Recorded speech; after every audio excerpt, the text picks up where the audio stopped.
you yourself are a child of empire. You're born in India, and you've written about your schooling in Britain, how you came back, and you spoke about how there was a real sense of Anglo identity or British identity that was felt across the empire. Everyone felt part of something. Britain was home even when they weren't there. And there's a passage You in have, your book, which is the collection of essays, The Invention of the Modern World, where you talk about how the boarding school inculcated a kind of nationalism, and I'm using that word not in a kind of blood and thunder, blood and soil sense. You spoke about how you were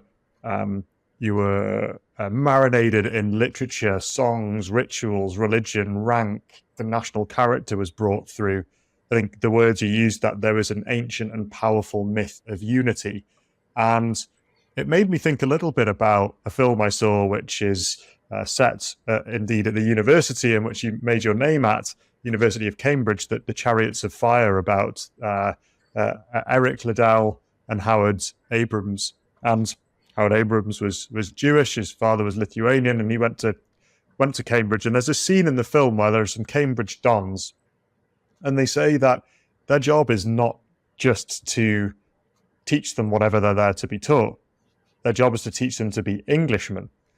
And I suppose my question is that we live in post-Second World War world focused on multiculturalism. It is not really any sense of unity. If anyone talks about how there was once a unity, it is dismissed as fairy tales, or that it's corrosive in some way.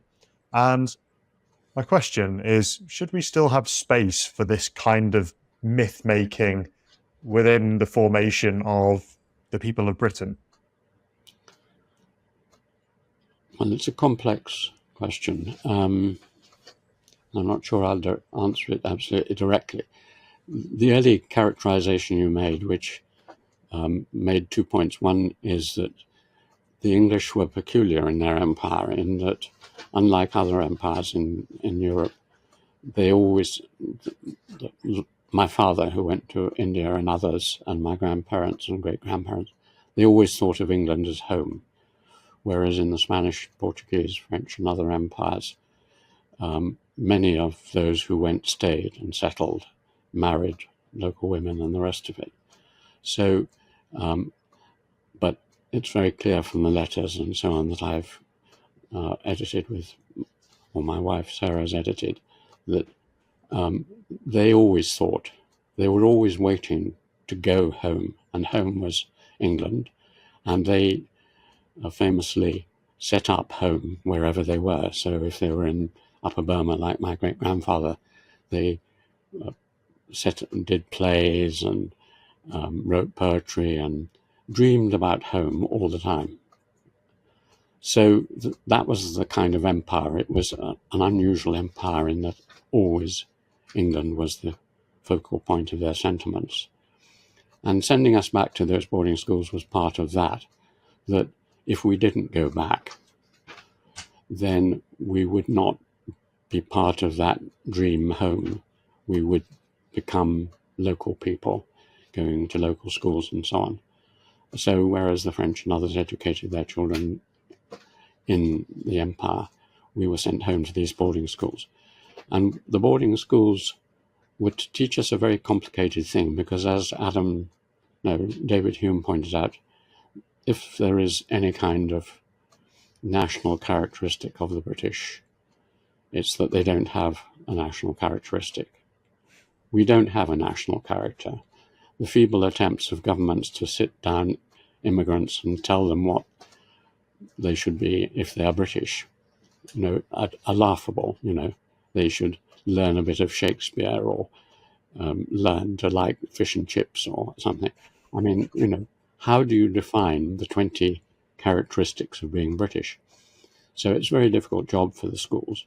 So what they taught us basically was class, that we were upper middle class. They taught us humour. They taught us something of the history of our country and something of the history of our literature. They taught us the importance of games, not taking anything too seriously, of fairness, of justice, of treating people civilly and with respect. So they taught us values, and they taught us some stories about our past. And all of that would then make us into professional Englishmen, wherever we were, whether we were in the empire or at home. So that was the role both of the schools, and the schools were just a continuation of Chariots of Fire. From the age of 8, I was basically being trained to run around Trinity Great Court and become a long-distance runner or whatever it was. It's a seamless web from then on.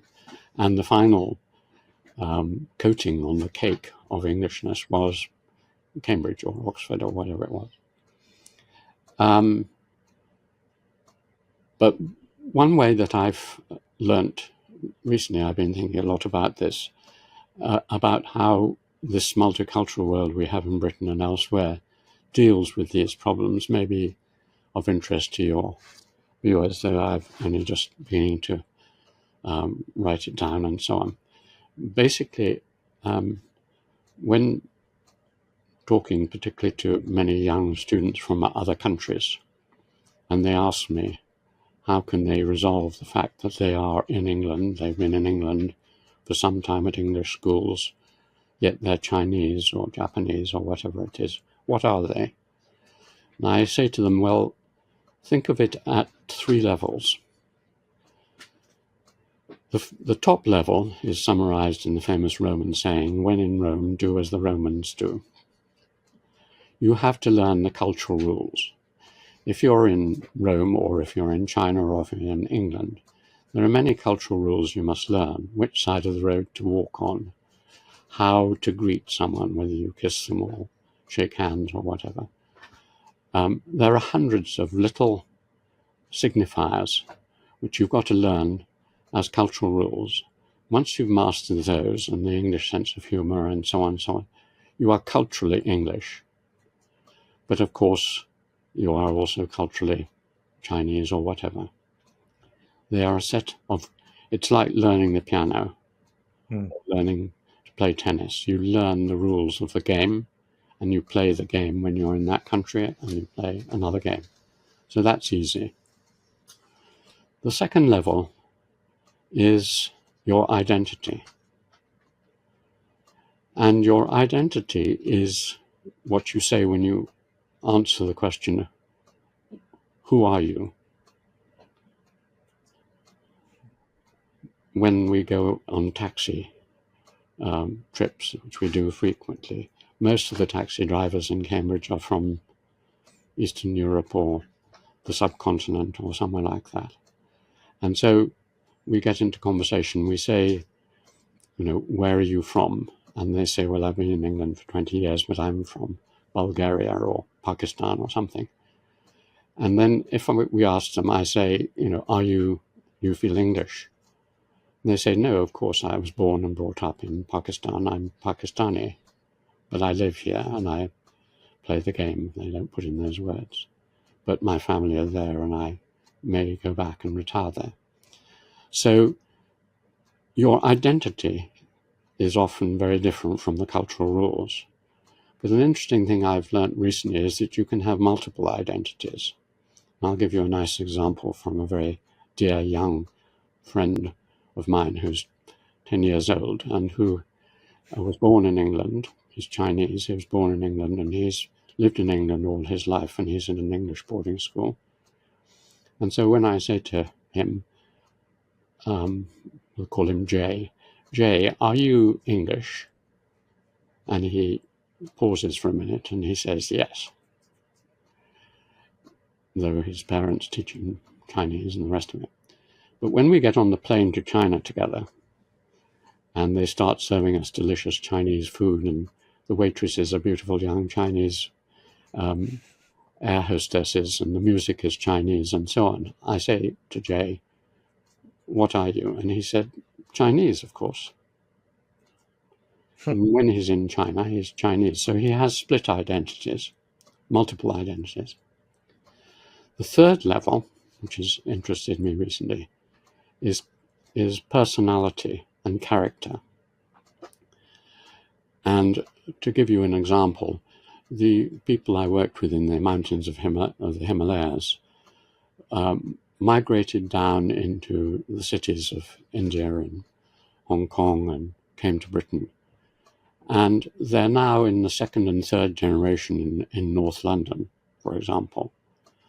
But when I look at the children in the third generation and look at how they behave to each other, to me, to the world, their character, which is formed in the first year or two of their life by the influence of their parents and their siblings, is still the character that I saw 50 years ago in a mountain village in the Himalayas.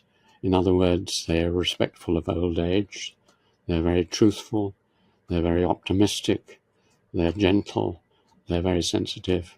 They have all the qualities that I admired with their parents and grandparents long ago. And this is transmitted invisibly by the way we are brought up in the first 2 or 3 years. And that doesn't change. And I think that goes on possibly for several generations. And I think if you did an investigation of people in Britain who are second, third, fourth generation from all over the world and looked at actually how they're behaving with each other and with their parents and so on, you'd find that. So these are the 3 levels which coexist in all of us.